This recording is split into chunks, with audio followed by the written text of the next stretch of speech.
What's up guys, Mike here, and today we are going to be looking at 5 of the biggest questions in the NBA today. Those questions are going to include topics such as the Miami Heat, Giannis, the Chicago Bulls, aka the 3 pictures that were in the thumbnail. To learn the other 2 topics, you are going to have to watch the video, but before we get started, I do want to say it is the Christmas season, it is the holiday season, whatever holiday you celebrate, it is the time of the year to give, and that is exactly what I'm trying to do. So that means that on my Instagram right now, I'm giving away 5 pairs of shoes to 5 of you guys. There is a limit of $200 per shoe. Let's be reasonable here. But all you have to do to enter is go to this post on my Instagram. From there, all you have to do is like this post, follow me on Instagram, and tag 3 friends. That is it. The link to that Instagram post and my Instagram in general is going to be down below. So make sure to enter the giveaway. I mean, it's free shoes, and all you have to do is click the link down below or go to my Instagram at Korzemba, and boom, you are then entered for a chance to win. With all that said, let's get into the video. Number 5. Are the Miami Heat legit? Not too long ago, the Miami Heat had a very uncertain future. I mean, yes, Dwayne Wade was on his retirement tour, but that team finished just 39-43 last year, and teams were not scared to play the Miami Heat at all. But with Pat Riley leading the way, you could never doubt a Miami rebuild, as back in March, he was interviewed and said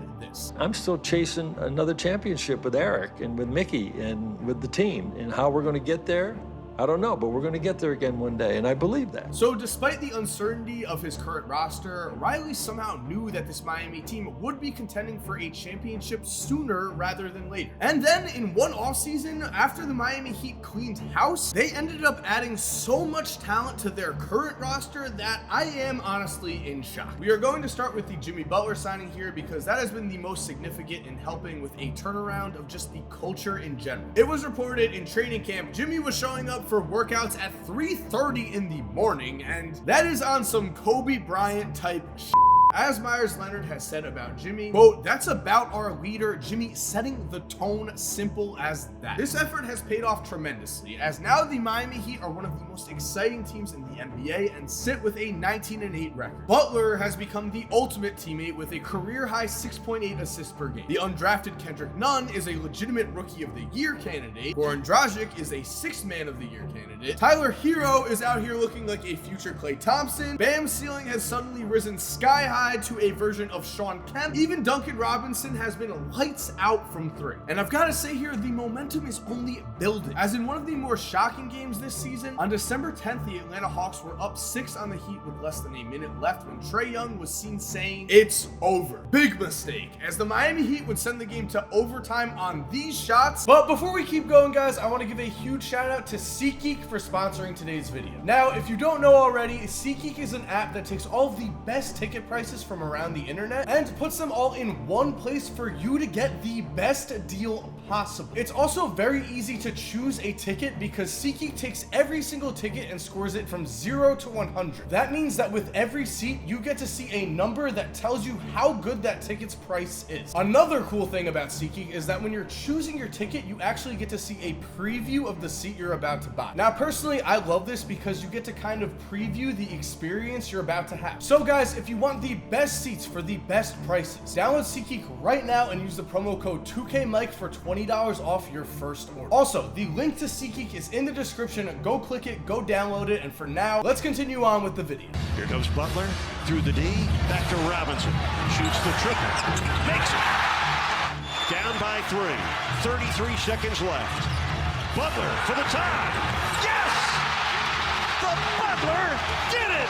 And then they scored 22 straight points to put Atlanta out of their misery. As Bam stated after the game, quote, "I don't think anybody really thought the Heat were relevant. We're making people watch us." Obviously, there is a long season yet to go, but one thing here is for sure. The Miami Heat now are relevant, and time will tell if they are legit. Number 4. What happened to the Portland Trailblazers? The Blazers shocked everyone last season by making it to the Western Conference Finals, and you would think because of that, they would head into this season with a ton of momentum. I mean, this team is a great example of what having an incredible leader can do for a roster. Damian Lillard is by all accounts one of the best leaders in the NBA, and with that in mind, after the Blazers had been knocked out of the first round of the playoffs the year before, it was Dame who was working harder than anyone to make sure that everything would fall in place for a memorable season in 2019. This year, however, has not been memorable at all. Portland has stumbled to just an 11-16 2015 start, and the magic that came to the surface last season seems to be headed back down to earth at a rapid pace. And what is happening here? Well, the first obvious answer is there have been injuries. Nurkic has not played a game, Rodney Hood is out for the season, Zach Collins is likely out for most of the year, and those three guys did have a big part in Portland winning, and now that they're missed, there hasn't been someone like Enes Kanter who has stepped up and taken over. Moving forward, when we take a deeper look at this roster, it is also obvious that nearly all of the key role players who played a big part in last season have been replaced with new guys, so it seems the chemistry simply has not matched up here. And to be clear, I am not putting this on Damian Lillard at all. It seems that the problem is coming with the pieces surrounding him. There is no better proof of this than when the Blazers lost to the Nuggets, because the Blazers bench was outscored 46-9, which means I guess Blazers fans really are hoping that Melo is legit. And as for that question, well, that is its own topic. Number 3. Why are the Bucks and Giannis not getting enough respect? The Milwaukee Bucks are currently sitting with a 24-4 record, and Giannis is on pace for his second straight MVP award and is having one of the greatest individual seasons of all time. I mean, his 34.6 PER is on pace to be the highest in NBA history. That is insane, because although the Bucks win streak just ended against the Mavericks, this team had just won 18 games in a row. 18, and nobody was talking about it. And to me, that is so weird, because Giannis is a massive name. He just won the MVP last season. He is currently the MVP frontrunner for this season. So what is going on here? The only thing I could really think of is there aren't too many mainstream names on this team outside of Giannis. Chris Middleton is an all-star level player, but people have said that his style of play is boring. As for the rest of the team, Eric Bledsoe, Brook Lopez, Kyle Korver, George Hill, and Dante DiVincenzo are good players who do their job well, but we aren't going to be hearing about Stephen A. Smith talking about George Hill on First Take anytime soon. I do want to say though, Dante can be a highlight machine. I just want to put that out there. It is also at this point that I want to kind of bring in a Wilt Chamberlain comparison for Giannis, because as of right now, Giannis is averaging 12.8 rebounds per game, but if he gets those numbers up to 13 rebounds per game, he will become the first player since Wilt Chamberlain to average 30 points, 13 rebounds, and 5 assists a game. Wilt last did that in 1966. I'm pretty sure I wasn't even born back then. And when looking deeper into this Wilt Chamberlain comparison, of course the two play different positions, but there is an interesting subplot happening here. Wilt won the 1967 NBA championship in an absolutely dominant run while leading a very similar team to Giannis in that none of Wilt's other teammates were really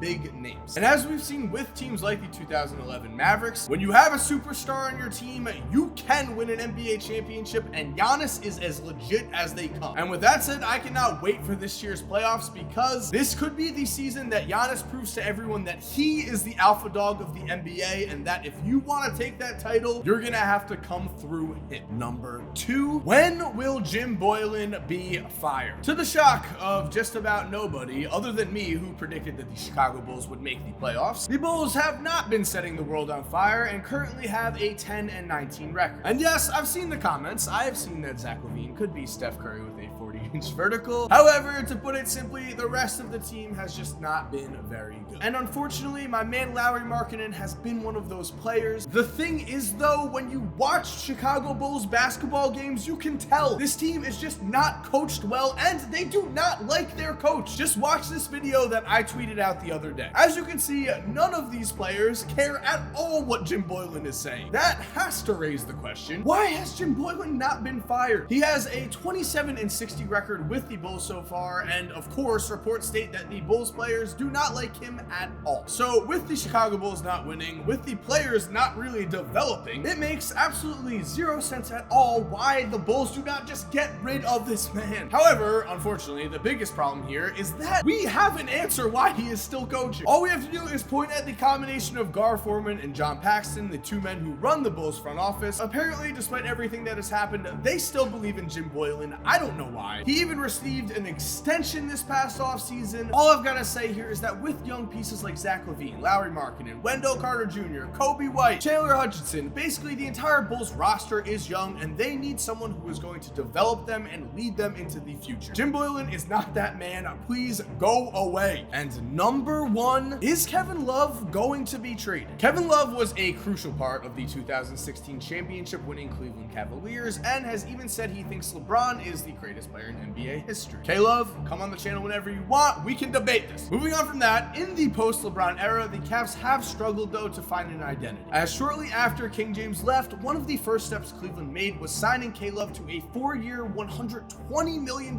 extension through 2023. And just over a year later, it's already been reported that the Cavs are open to trading. This report has stated that Cleveland is looking for young assets and draft picks, and trade talks are now at an all-time high. The thing is though, nothing is concrete here, so if you guys do want me to do a Kevin Love trade video, comment down below. I've got you, trust me. What I will say though is, when you have a player like Kevin Love who is playing for a bad/young team, a lot of times those guys won't put up the greatest numbers because their interest just isn't there. Kevin Love is used to playing for a championship caliber team. Suddenly when he's playing for a lottery pick, you know, his motivation just changes. So I'm making the prediction right now, if Kevin Love is traded to a contender, I think his game is going to blow back up. I think his numbers are going to go back to where they usually were. I am very confident in this man. He is someone who has won a championship. He has that experience. That is very important. And there you have it, guys. Thank you for watching. I do hope you enjoyed this video, and I also want to remind you, again, I am doing an Instagram giveaway. The link is going to be down below, or just go to my Instagram at Korzemba. I personally love doing these giveaways. I love seeing you guys win things, so make sure to go enter. I want to give 5 of you free pairs of shoes. Other than that, if you're new to the channel, make sure to leave a like, make sure to subscribe, turn notifications on. You do not want to miss a video. If you're already subscribed, thank you so much for supporting. You're awesome. We all know it. And as always, have an awesome day, and cue that music. By the way, if you're still here while the music is cued, here are 2 videos I think you are going to love watching. All you have to do is just click on either one of them on the screen right here. And other than that, guys, again, have a great day and peace.